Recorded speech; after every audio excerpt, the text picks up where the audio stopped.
Welcome class 9 students. Very interesting और very important topic के साथ आज हम क्लास की स्टार्टिंग कर रहे हैं। दैट इज मैटर सराउंडिंग अस या मैटर इन अवर सराउंडिंग। सबसे इंपॉर्टेंट क्वेश्चन ये आता है कि why is this chapter important for us. देखिए, मैं आपको आंसर समझा रहा हूं, थोड़ा इंटरेस्टिंग तरीके से इसको समझने की कोशिश करिएगा। Matter is our permanent neighbour, यानी कि मैटर हमारा परमानेंट पड़ोसी है। आप कहीं भी चले जाओ, मैटर हमेशा आपके साथ है। Matter and you are inseparable. Matter और आपको अलग नहीं किया जा सकता, यहां तक कि आप भी मैटर से बने हैं, हम भी मैटर से बने हैं, राइट? कोई ऐसी चीज जो हमेशा हमारे साथ है, जो द फूड वी ईट, जो हम खाना खाते हैं, the air we breathe, the things I can see all around me, you, और वो बहुत सारी चीजें जिनको हम देख नहीं पा रहे हैं, जैसे कि gases, hydrogen gas, oxygen, helium gas. आपको पता है कि बलून्स जो ऊपर राइज करते हैं उनमें हीलियम गैस फिल की जाती है।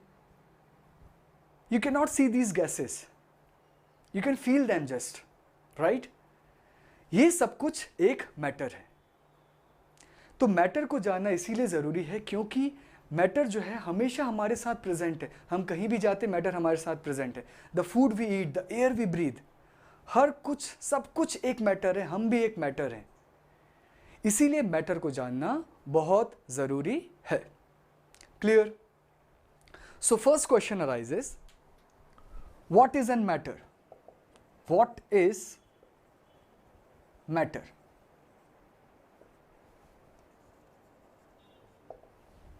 What is matter? Matter is anything which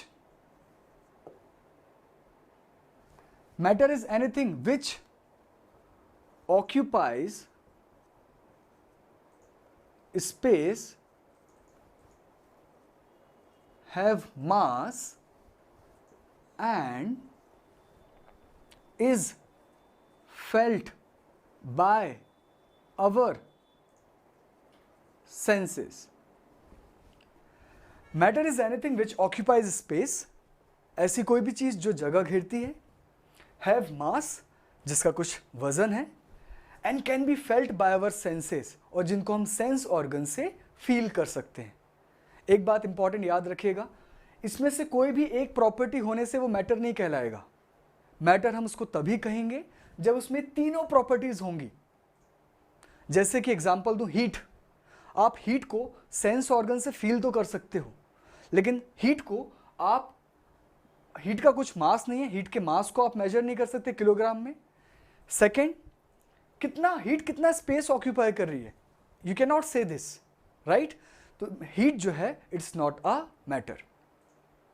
matter होने के लिए ये तीनों बातें होना इंपॉर्टेंट है, तभी हम उसको मैटर कहेंगे। ओके, नाउ एग्जाम्पल्स, मैटर के एग्जाम्पल्स, ठीक है? बहुत सिंपल है। अगर आप इस चीज को समझोगे तो आप इनफाइनाइट एग्जाम्पल्स अपने मन से ही लिख सकते हैं, राइट? जैसे कि जो भी चीज हम, whatever we are seeing around us, जैसे कि stars, planets, sand particles, books, pen, air, water droplets,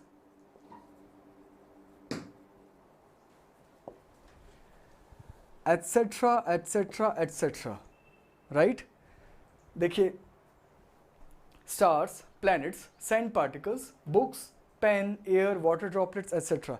जो भी चीज़ें आपने आपके बैग के अंदर रखी है, जो भी चीज़ आपके अलमीरा के अंदर रखी है, जो भी चीज़ आपके घर के अंदर है, जो भी चीज़ आप घर के बाहर देख रहे हैं, जो भी चीज़ आपको दिख रही है, सब कुछ एक मैटर है। Chair, table, person, aeroplane, everything is a matter. Birds, right?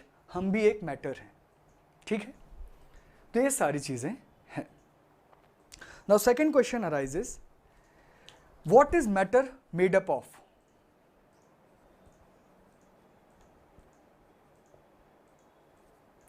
और what makes up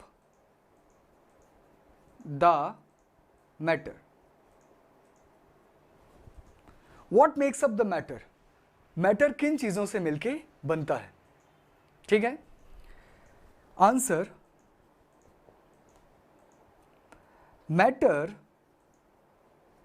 is made up of tiny particles. Every matter is made up of tiny particles. Clear? ये बात हमको समझना जरूरी है, तब हम फिर समझ पाएंगे कि क्या चीजें मैटर नहीं है। क्वेश्चन अगर सपोज आता है, which things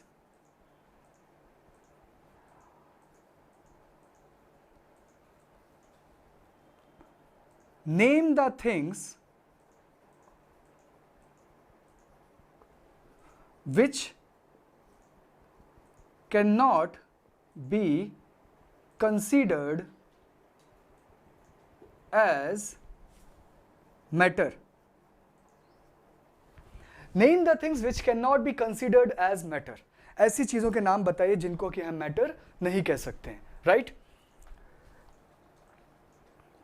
मैंने आपको अभी बताया कि मैटर होने के लिए ये तीनों प्रॉपर्टीज होना इंपॉर्टेंट है। they have to occupy space, they should have mass, and they should be felt by our senses. Okay, we can feel them by our sense organs. First is heat, second sound, third light, fourth thoughts. Name the things which cannot be considered as matter. Heat, sound, light and thoughts. Right?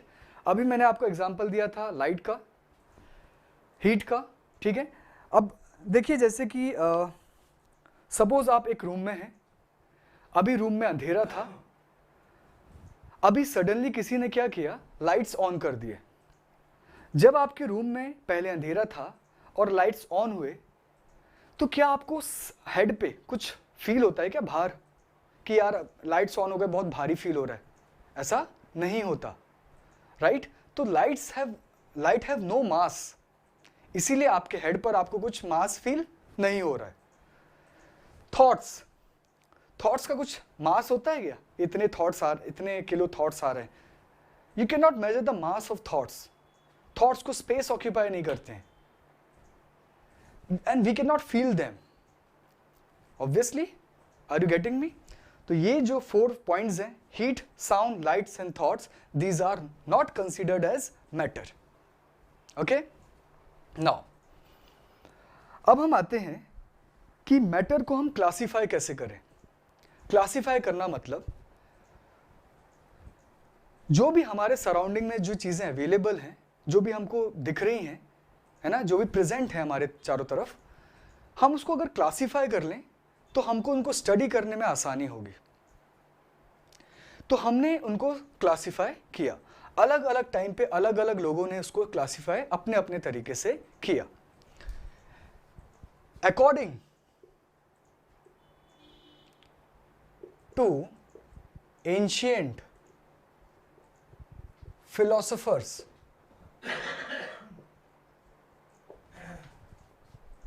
according to ancient philosophers,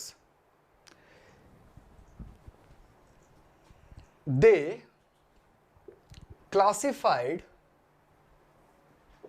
matter into 5 elements.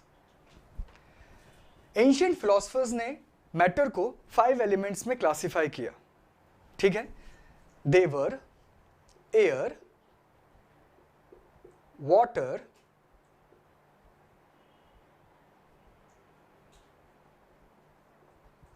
fire, earth, sky. Air, water, earth, fire and sky. Air, water, fire, earth and sky, right. But question ये arise होता है कि ऐसी क्या चीज है जिनसे ये सब भी मिलके बने हैं. मैं उस पार्टिकल की खोज कर रहा था कि जिनसे ये जो एलिमेंट्स, जो तत्व, इनको पंच तत्व कहा गया. साइंटिस्ट ने इनको कहा पंच तत्व. पंच मीन्स 5, तत्व मीन्स एलिमेंट्स. ठीक है. तो मैं ये ट्राई कर रहा हूं समझने का कि ये 5 एलिमेंट्स भी किन पार्टिकल से बने हैं. That will be our tiniest particle, right. So according to modern scientist,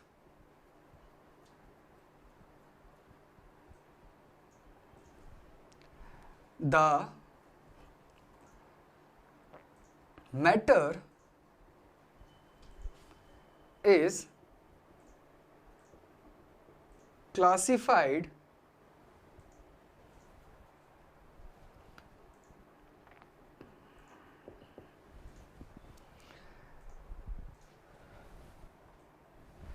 according to modern scientists, the matter is classified into first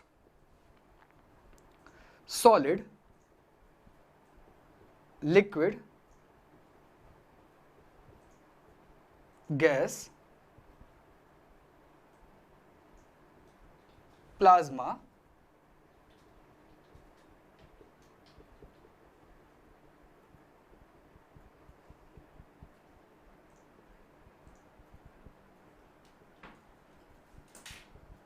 and Bose-Einstein condensate, right. ये जो 5 क्लासिफिकेशन एंशिएंट फिलोसफर्स ने दिए थे, दे वर नॉट एक्यूरेट हमको. और तो फिर modern scientist ने उनको और फर्दर क्लासिफाई किया बेटर तरीके से. Solid, liquid, gas, plasma and Bose-Einstein condensate. ठीक है. हम हर एक चीज़ों को डिटेल में देखेंगे. सबसे पहले हम कुछ बेसिक क्वेश्चंस पे बात करते हैं. हम मैटर को पहले एक्सप्लोर करते हैं कि मैटर है क्या. ठीक है. फिर हम उनके मैटर्स के जो क्लासिफिकेशंस हैं एक एक को, हर एक को क्लियरली देखेंगे, right. Okay. So now comes characteristics of matter. Characteristics of matter. Characteristics का मतलब होता है वो स्पेशल प्रॉपर्टीज जो उसको बाकी चीजों से अलग बनाती है, स्पेशल फीचर्स, राइट. तो कैरेक्टरिस्टिक्स ऑफ मैटर, मैटर को स्पेसिफिक, मैटर के स्पेशल प्रॉपर्टीज क्या हैं. First is matter is made up of tiny particles. दूसरा, matter is made up of tiny particles. ठीक है. जितना जो भी मैटर है सब कुछ बहुत छोटे छोटे, very very small tiny particles से मिलके बना है. Okay. Second, there is empty space present between particles of matter. There's empty space present between particles of matter. Matter particles के बीच में empty space, vacant space, खाली जगह होती है. Third, force of attraction holds the particles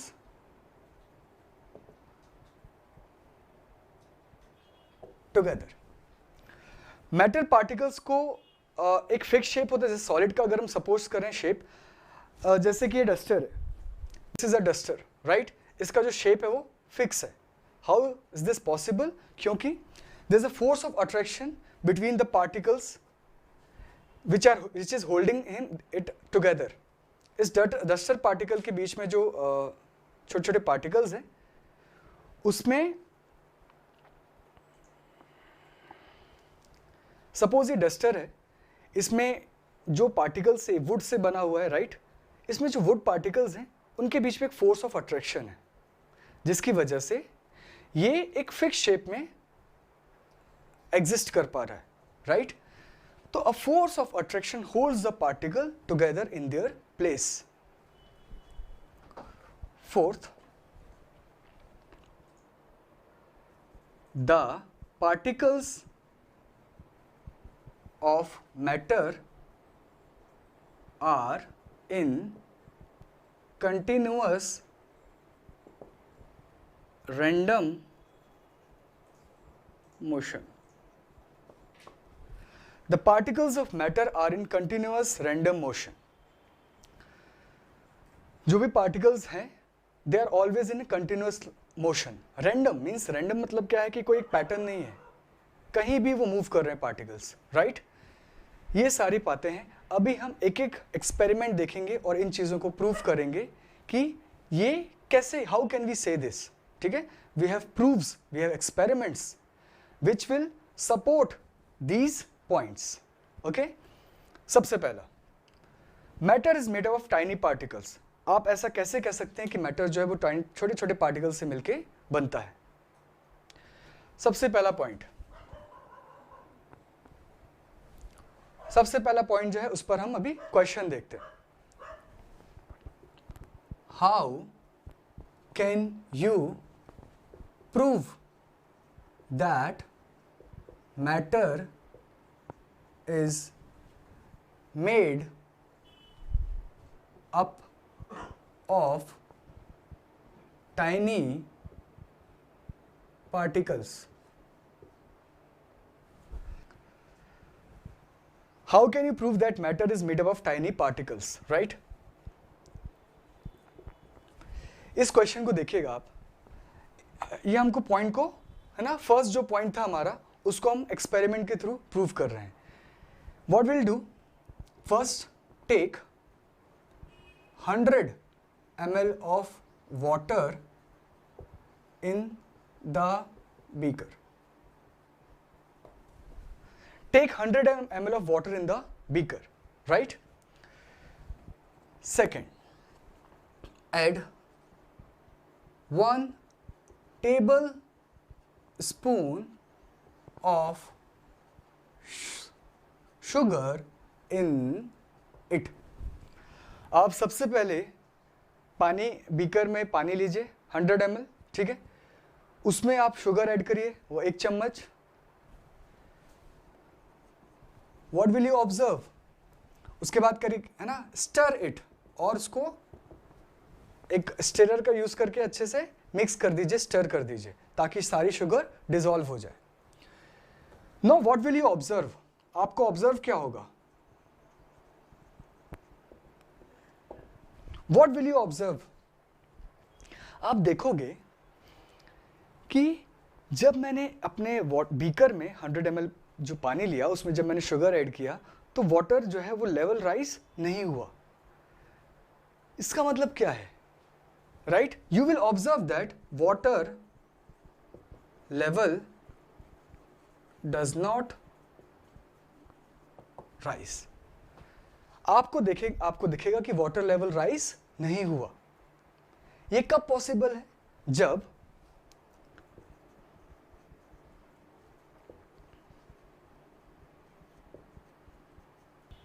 ये कब possible है? when there is empty space present between liquid particles. There is empty space present between liquid particles. ठीक है, देखिए समझिए क्या हुआ. जब मैंने बीकर में पानी लिया और शक्कर जब ऐड किया, तो वाटर लेवल राइज नहीं हुआ. ये इसीलिए ऐसा हुआ क्योंकि there is lot of empty space between liquid particles. Liquid particles के बीच में बहुत सारा स्पेस होता है। जब मैंने उसमें शुगर या सॉल्ट ऐड किया तो वो शुगर या सॉल्ट पार्टिकल्स वाटर मॉलिक्यूल्स के बीच में जो स्पेस था वहां जाकर एडजस्ट हो गए। क्लियर? वहां जाकर वो एडजस्ट हो गए, इसलिए वाटर लेवल राइज नहीं हुआ, क्योंकि वाटर पार्टिकल्स के बीच में बहुत सारा स्पेस है जिनके बीच में जाकर शुगर पार्टिकल्स एडजस्ट हो गए, right? Water level does not rise, there is empty space present in liquid particles.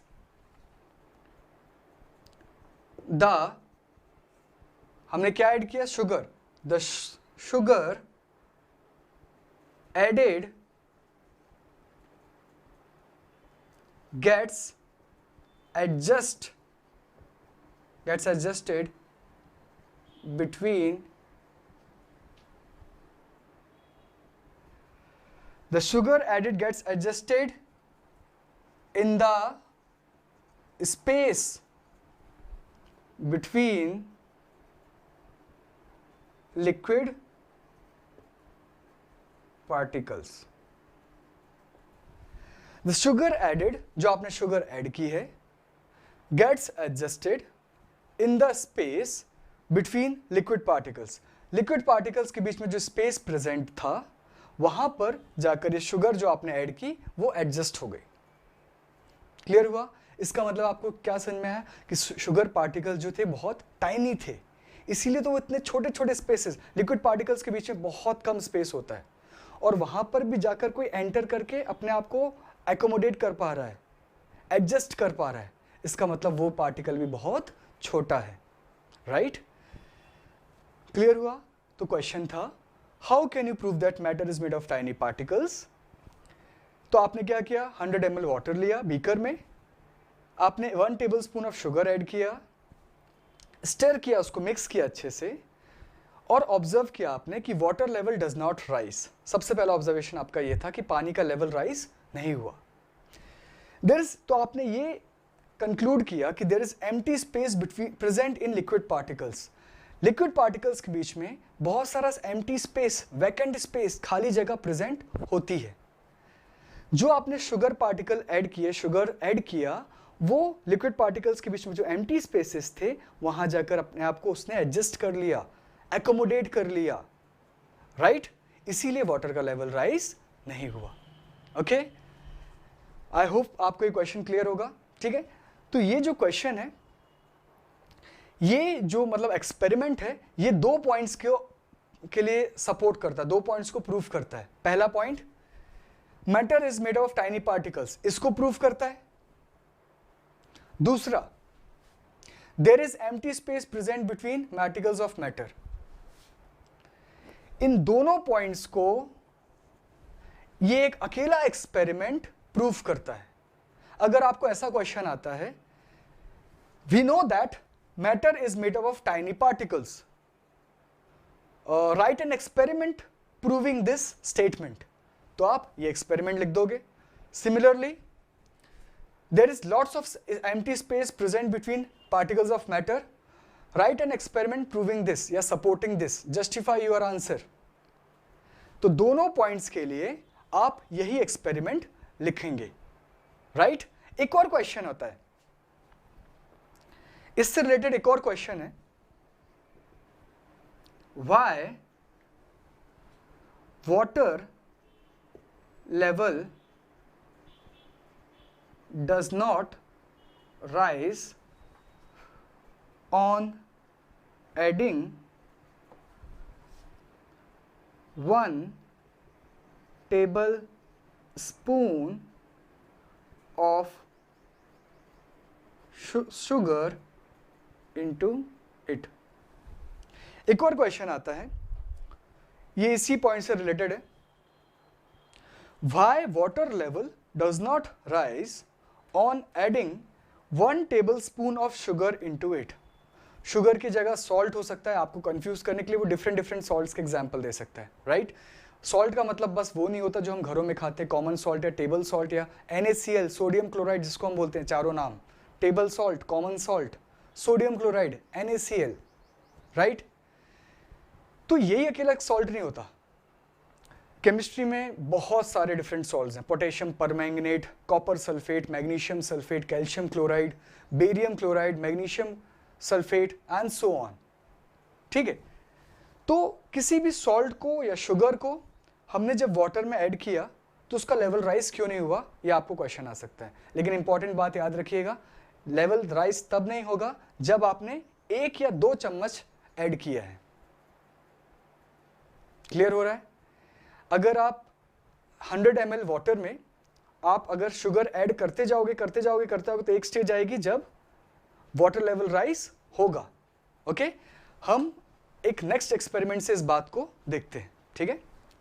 Now next question, next very important question, a student took 100 ml water into a beaker। एक student ने beaker में 100 ml पानी लिया। He marked the water level using marker। एक marker का use करके, आपको markers पता है, मार्कर्स आते हैं राइट, जिनसे हम चीजें मार्क करते हैं, कलर्ड मार्कर्स। उसने मार्कर का यूज करके वाटर बीकर में कितने लेवल तक है वहां पर एक मार्किंग बना दी। Clear? He started adding salt into it। अब उसने इस बीकर में सॉल्ट ऐड करना स्टार्ट किया। He started adding salt into it। He kept on doing so। He kept on doing so। इसका मतलब वैसा वो करता रहा। 100 ml बीकर लिया, पानी लिया और नमक चम्मच से, टेबल स्पून मतलब होता है वो चम्मच जो हम टेबल में देखते हैं ना, छोटी सी चम्मच होती है, कुछ स्पून्स आर और डिफरेंट साइजेस, तो हम टेबल स्पून वर्ड यूज करते हैं।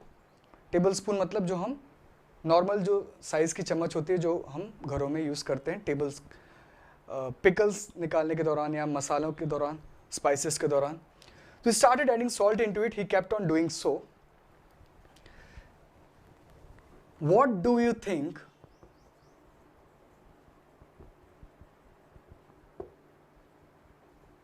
he will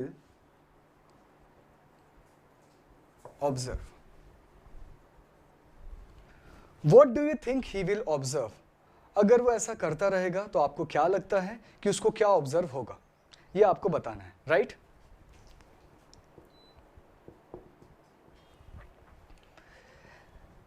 ऑब्वियस सी बात है, पहले हम इसको एक बार डिस्कस कर लेते हैं, ठीक है। बीकर था, बीकर में क्या किया उसने, वाटर ऐड करना है ना, वाटर ऑलरेडी था 100 ml,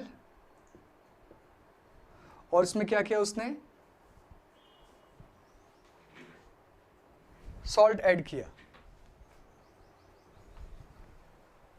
1 चम्मच, 2 चम्मच, 3 चम्मच, 4 चम्मच, और वो ऐसा करता जा रहा है, वो ऐड करता जा रहा है, ठीक है।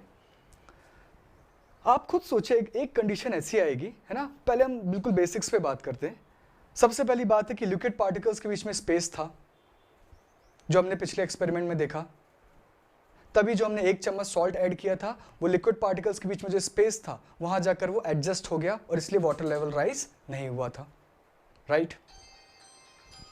तो 1 चम्मच, 2 चम्मच, 3 चम्मच, 4 चम्मच, एक स्टेज ऐसी आएगी जब लिक्विड पार्टिकल्स के बीच में जितना भी स्पेस है वो सब कुछ ऑक्यूपाई हो जाएगा, वो सब सॉल्ट पार्टिकल्स वहां पर फिल हो जाएंगे, है ना। लिक्विड पार्टिकल्स के बीच में जितना भी स्पेस है वहां पर सॉल्ट पार्टिकल्स अपने आप को एडजस्ट कर लेंगे।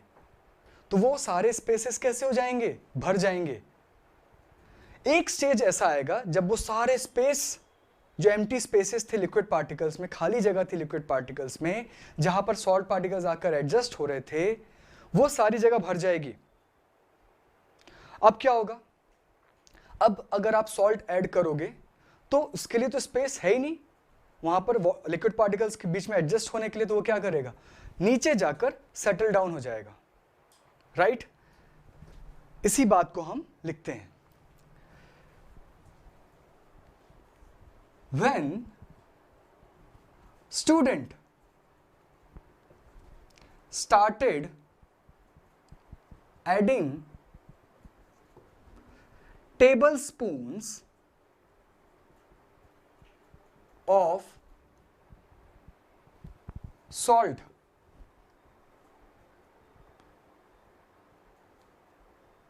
in it, initially का मतलब क्या होता है? पहले पहले। इनिशियली द सॉल्ट डिसअपियर्ड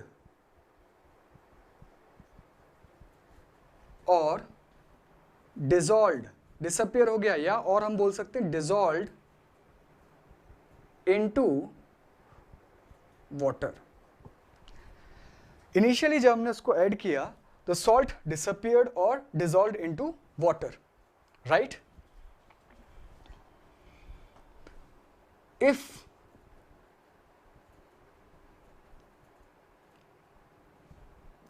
अच्छा, ऐसा हुआ क्यों? सॉल्ट डिसअपियर हुआ क्यों? क्यों हुआ? क्योंकि वाटर लिक्विड पार्टिकल्स के बीच में एम्प्टी स्पेस थे। तो हम लिखेंगे because there were empty space between liquid particles। ऐसा हुआ क्यों? क्योंकि लिक्विड पार्टिकल्स के बीच में एम्प्टी स्पेसेस थे, ठीक है? इसके बाद क्या हुआ? On keep adding the salt, salt add करते रहने पर, on keep adding the salt, the empty space of liquid, the empty space of liquid मतलब लिक्विड के बीच में जो एम्प्टी स्पेसेस हैं, will get field, will get field. Salt add करने पर, करते रहने पर, जो लिक्विड्स के बीच में जितने भी एम्प्टी स्पेसेस हैं वो एक टाइम के आने के बाद सारे कैसे हो जाएंगे? फिल हो जाएंगे। अब now after this stage, on adding the salt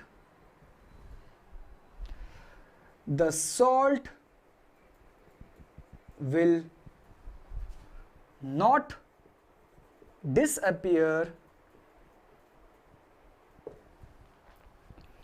and will settle down at the bottom.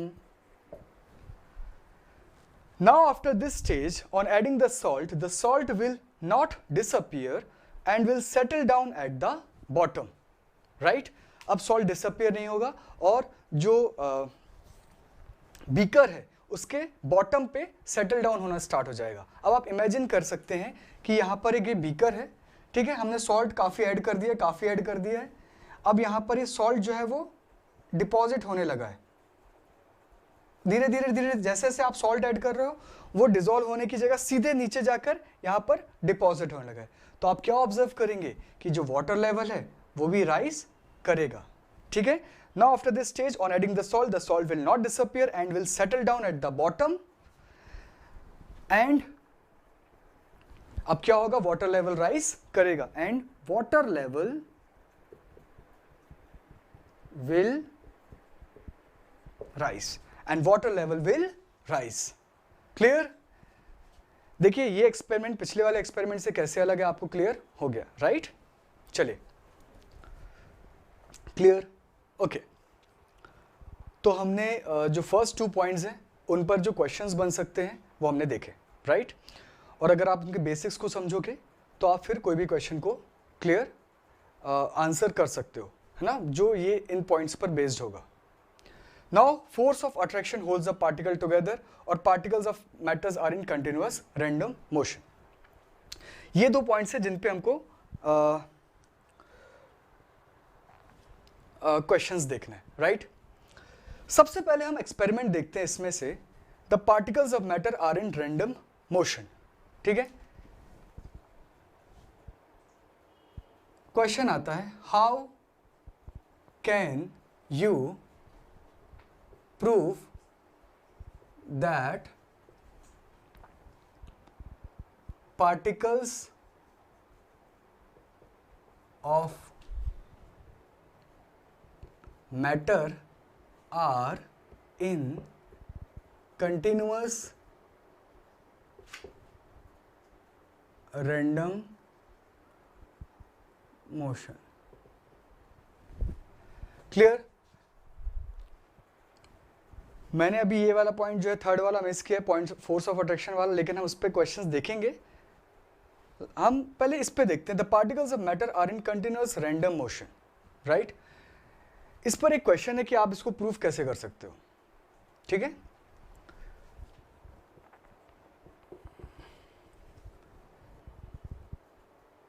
Take 100 ml of water,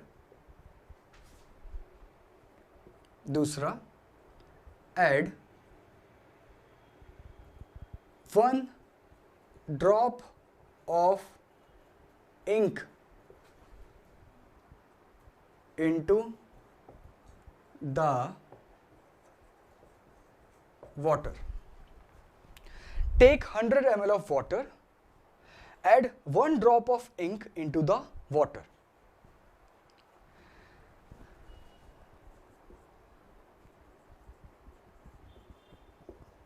Leave it undisturbed. देखिए ये एक्सपेरिमेंट पिछले वाले एक्सपेरिमेंट से अलग कैसे है।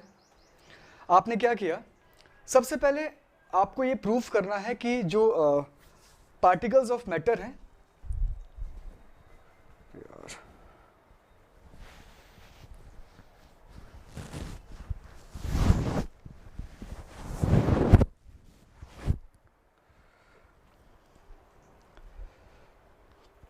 सबसे पहले आपको ये प्रूफ करना है कि जो पार्टिकल्स ऑफ मैटर हैं वो एक कंटिन्यूअस, मतलब हमेशा विदाउट स्टॉपिंग, रुक नहीं रहे हैं, एक रैंडम मोशन में है।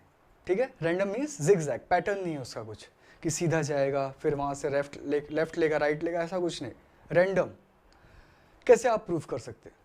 आपने क्या किया, एक बीकर लिया, इसमें 100 ml वाटर लिया, उसमें 1 ड्रॉप आपने इंक ऐड किया, ऊपर से ड्रॉप किया, ठीक है, and leave it undisturb. Undisturb करना इंपॉर्टेंट है। देखिए पिछले वाले एक्सपेरिमेंट में हम उसको स्टर कर रहे थे शुगर ऐड करने के बाद। इस एक्सपेरिमेंट में कैसा है, हमने इंक ऐड करने के बाद उसको अनडिस्टर्ब्ड रख दिया। ठीक है, अब आपको क्या ऑब्जर्व होता है आपको बताना है। आपको क्या ऑब्जर्व होता है, observation.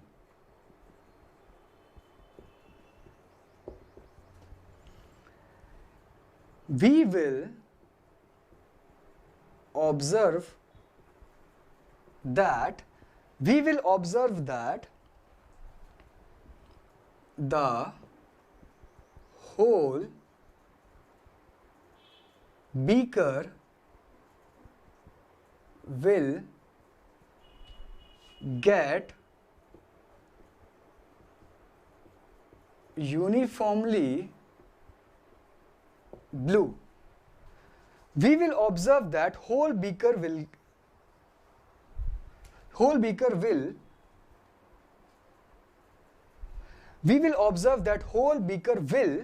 get uniformly blue. Uniformly blue का मतलब क्या है, आप देखोगे कि कुछ समय बाद जो आपका बीकर है वो यूनिफॉर्मली बिल्कुल एक जैसा, ऐसा नहीं कि यहाँ पर डार्क ब्लू है किसी कॉर्नर पर, है ना। ये बीकर था हमारा और इसमें मैंने एक ड्रॉप इंक ऐड किया, तो ऐसा नहीं कि यहाँ पर डार्क ब्लू है, यहाँ पर लाइट ब्लू है, यहाँ पर ब्लू पहुँचा ही नहीं, ऐसा नहीं होगा। ये पूरा सॉल्यूशन यूनिफॉर्मली मतलब एक जैसा ब्लू कलर का हो जाएगा, ठीक है। अब आप सोचिए इस बात को कि मैंने तो इस इंक को डिसॉल्व करने के बाद मिक्स तो किया ही नहीं, तो ये इंक अपने आप उस वाटर में मिक्स कैसे हो गई? समझ रहे हैं आप? इसको समझने के लिए मैं आपको एक एक्सपेरिमेंट बताता हूं, उसको प्लीज ध्यान से देखिएगा। सपोज एक ये ग्राउंड होता,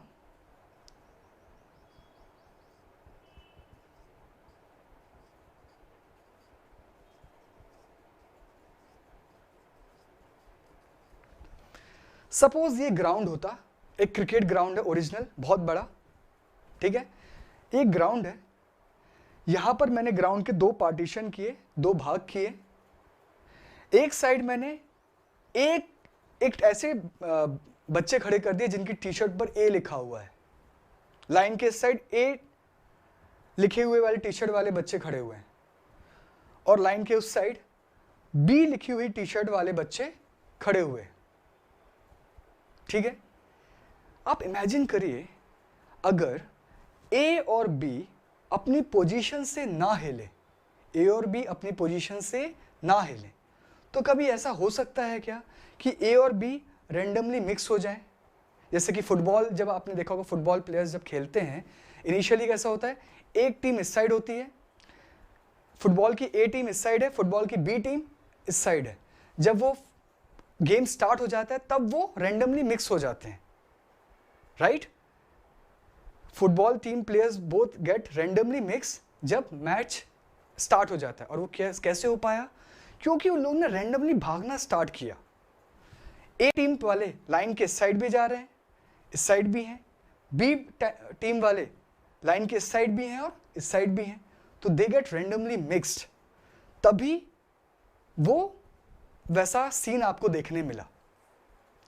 अगर लेकिन ए और बी अपनी पोजीशन से ना हिलें, तो आप कितने भी समय बाद उसको देखोगे, कितने सालों बाद भी देखोगे, तो ए और बी अपनी ही पोजीशंस पर ही खड़े रहेंगे, राइट। वैसे ही जब मैंने इस बीकर में इंक का ड्रॉप ऐड किया, आप इमेजिन करो कैसा होना चाहिए था, कि ऐसा होना चाहिए था कि भाई इंक का जो ड्रॉप है वो सीधा जाके बॉटम पे जाके सेटल डाउन हो जाना चाहिए था, या किसी कॉर्नर पे जाके बैठ जाना चाहिए था उसको। लेकिन मैंने क्या देखा कि जो ब्लू कलर है वो पूरे सॉल्यूशन में फैल गया। ऐसा कब पॉसिबल है? जब both ink particles as well as water particles are running. Ink water में तभी मिलेगी, तभी अच्छे से मिक्स होगी, तभी यूनिफॉर्मली मिक्स होगी जब इंक पार्टिकल्स और वाटर पार्टिकल्स रैंडमली मूव कर रहे हैं, which lead them to uniform mixing, जिसकी वजह से, है ना, इंक पार्टिकल्स और वाटर पार्टिकल्स के रैंडम मूवमेंट की वजह से उनका जो फाइनल सॉल्यूशन है हमको यूनिफॉर्मली ब्लू कलर का ऑब्टेन हुआ। अगर वो मूवमेंट नहीं होता उन पार्टिकल्स के बीच में, तो वो मिक्स नहीं होते, ठीक है। We will observe that the whole beaker will get uniformly blue. This is only possible if liquid, here water, this is only possible if liquid, यहाँ पर liquid क्या है? water and ink particles are in continuous random motion, ठीक है। Liquid और water का mixing तभी possible है, लिक्विड और इंक का मिक्सिंग तभी पॉसिबल है, यूनिफॉर्मली ब्लू हमको तभी ऑब्टेन होगा जब दोनों पार्टिकल्स रैंडम कंटिन्यूअस मोशन में हैं, राइट। होप आपको ये एक्सपेरिमेंट समझ गया होगा, ठीक है। नाउ जो हमने एक थर्ड पॉइंट लीव किया था, force of attraction holds the particle together, एक ऐसा एक्सपेरिमेंट जिसमें हमको प्रूव करना है कि जो सॉलिड पार्टिकल्स हैं there is a force of attraction between them. तो how can you prove that there is a force of attraction between particles, right. तो इसके लिए कुछ ज़्यादा कुछ कॉम्प्लेक्स एग्जाम्पल वो नहीं है, एक्सपेरिमेंट। देखिए इसको आप हम ऐसे ही समझ लेते हैं कि सपोज ये पेन है, ये एक पेन है, राइट। ये शेप चेंज कर रहा है क्या अपना? नहीं। इसका मतलब क्या है कि इसके जो पार्टिकल्स हैं इनके बीच में एक फोर्स ऑफ अट्रैक्शन है जो हर एक पार्टिकल को अपने अपनी जगह पर बांध के रखा है, विच holds the particle in their fixed position, right? There must be a force of attraction between the particles of this marker that holds the particles of this marker in their fixed position, which do not let the marker to change its shape. Marker अपना shape change क्यों नहीं कर रहा है? Duster अपना shape change क्यों नहीं कर रहा है? सॉलिड्स अपना शेप चेंज नहीं करते जनरली, राइट? क्योंकि उनके बीच में फोर्स ऑफ अट्रैक्शन सबसे ज्यादा है। जिनके बीच में फोर्स ऑफ अट्रैक्शन थोड़ा कम है वो अपना शेप थोड़ा सा चेंज कर लेते हैं, लिक्विड्स। जिनके बीच में फोर्स ऑफ अट्रैक्शन बहुत ज़्यादा कम है उनका शेप बहुत ही रैंडम हो सकता है, वो कोई भी शेप ले सकते हैं, जैसे कि गैसेस। क्लियर? तो ये पॉइंट जो है इसके लिए कुछ कॉम्प्लेक्स एक्सपेरिमेंट नहीं है। यू कैन राइट सिंपली आप ऐसा लिख सकते हैं कि जो भी पार्टिकल्स, जो भी सॉलिड हम अपने चारों तरफ देख रहे हैं, they have a fixed shape because of strongest force of attraction working between them, which holds the particle into their places, into their fixed places, right? अभी हम एक एक मैटर को एक्सप्लोर करेंगे कि हर एक मैटर जो है वो किस तरीके का है, right? और इसका बिहेवियर क्या है, इसमें कौन कौन सी एनर्जीज हैं, क्या फोर्स ऑफ अट्रैक्शन है। सबसे पहला सॉलिड, सबसे पहला सॉलिड, राइट? सॉलिड जो है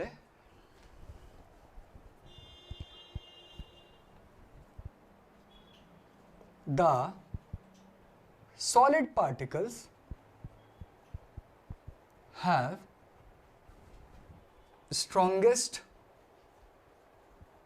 force of attraction between them. The solid particles have strongest force of attraction between them, right? इसीलिए सॉलिड्स का जो शेप चेंज नहीं होता है, लिक्विड्स भी अपना शेप चेंज कर लेते हैं कंटेनर के हिसाब से, लेकिन सॉलिड्स अपना शेप चेंज नहीं कर सकते हैं, नहीं करते हैं क्योंकि the strongest force of, they have the strongest force of attraction between them, the particles, right? और क्या प्रॉपर्टीज हैं?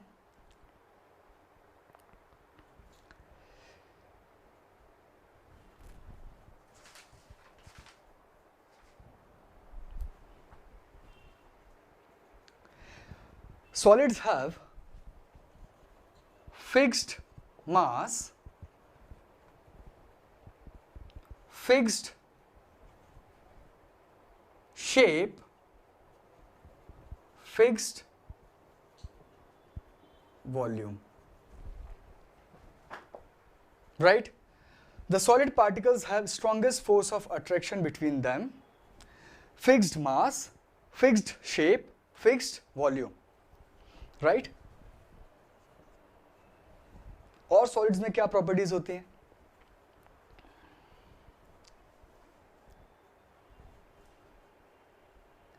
they are incompressible. They are incompressible. Fourth, they have high density. They are incompressible. ठीक है, ये solids की properties हैं mainly. Strongest force of attraction होता है, fix mass, fix shape, fix volume होता है, इनकम्प्रेसिबल होते हैं, जिनको आप कंप्रेस नहीं कर सकते हैं, and they have high density. फिर द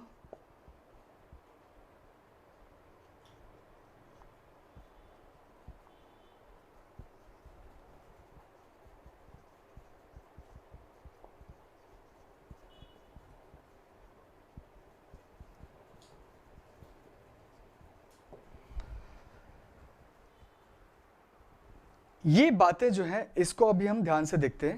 सॉलिड्स की ये मेन बातें हैं। The solid particles have strongest force of attraction between them,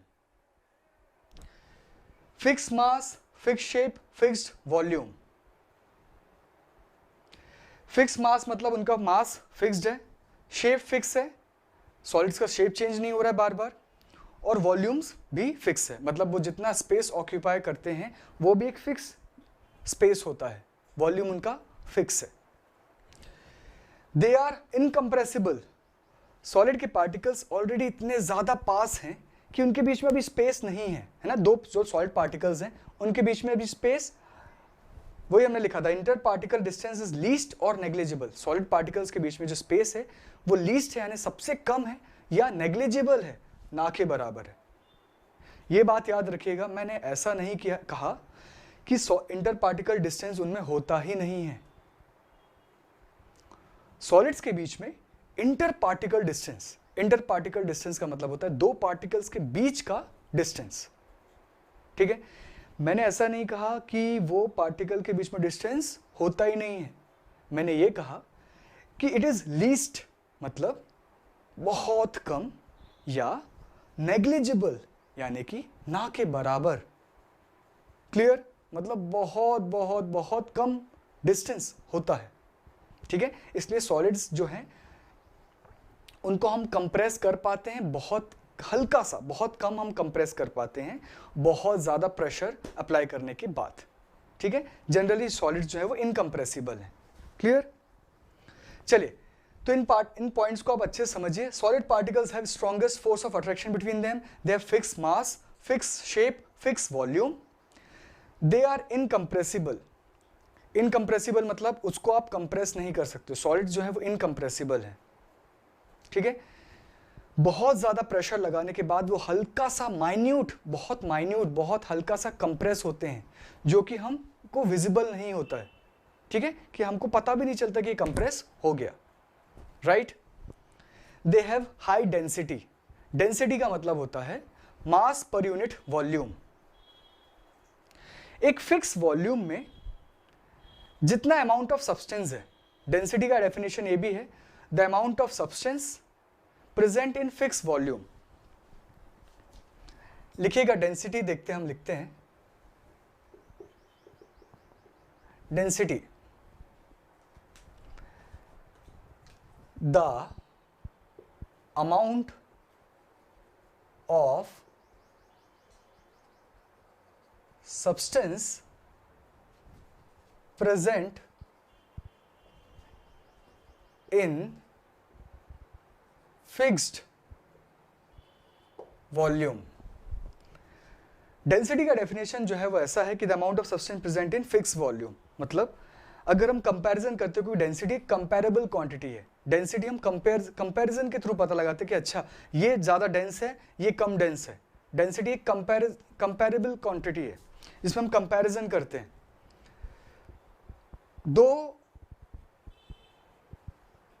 spaces हैं, ठीक है, दो हमने ऑब्जेक्ट्स लिए, दोनों का जो वॉल्यूम है वो फिक्स रखा, 1 मीटर क्यूब, ये भी 1 मीटर क्यूब। आपको पता है मैथ्स में आप देख रहे हैं कि वॉल्यूम की units metre cube, centimetre cube etcetera होती है। सपोज ये हमारे पास एक स्पेस है, जगह है, दोनों का वॉल्यूम जो है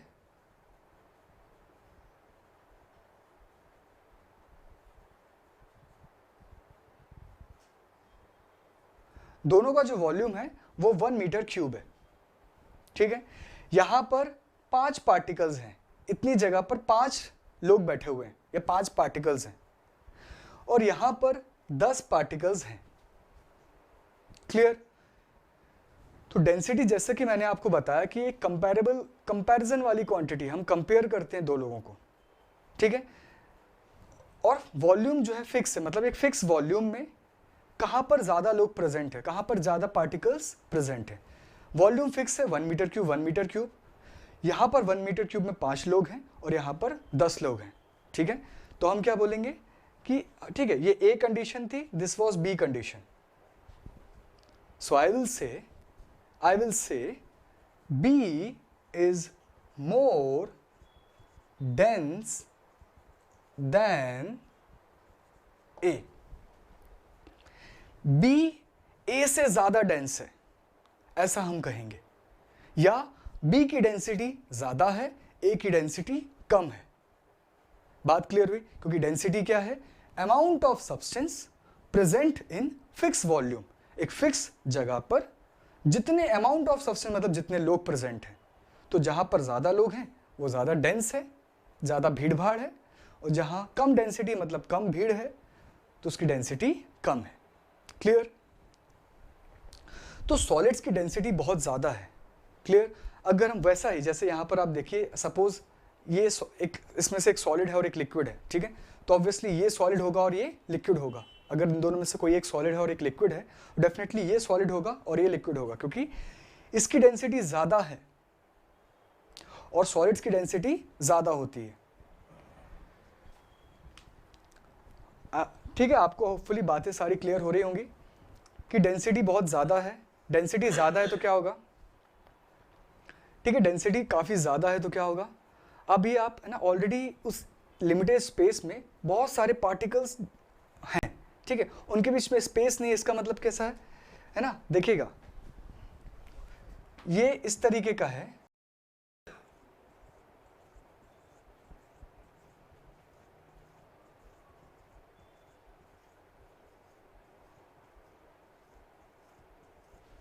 ये इस तरीके के पार्टिकल्स हैं, ठीक है।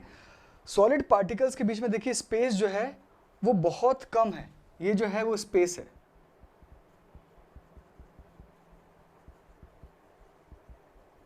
देखिए स्पेस कितना कम है, ठीक है। तो इसीलिए दीज आर इनकंप्रेसिबल, इसको आप फर्दर कंप्रेस नहीं कर सकते क्योंकि ऑलरेडी स्पेस कैसा है? बहुत कम है, ठीक है। चलिए, thank you very much students, आपने ये टॉपिक्स देखे। कल नेक्स्ट क्लास में हम liquids, gases, plasma, Bose Einstein condensate, इन टॉपिक्स को डिटेल में देखेंगे और क्या क्या क्वेश्चंस बन सकते हैं इन टॉपिक्स पर उसको हम देखेंगे। चलिए, थैंक यू।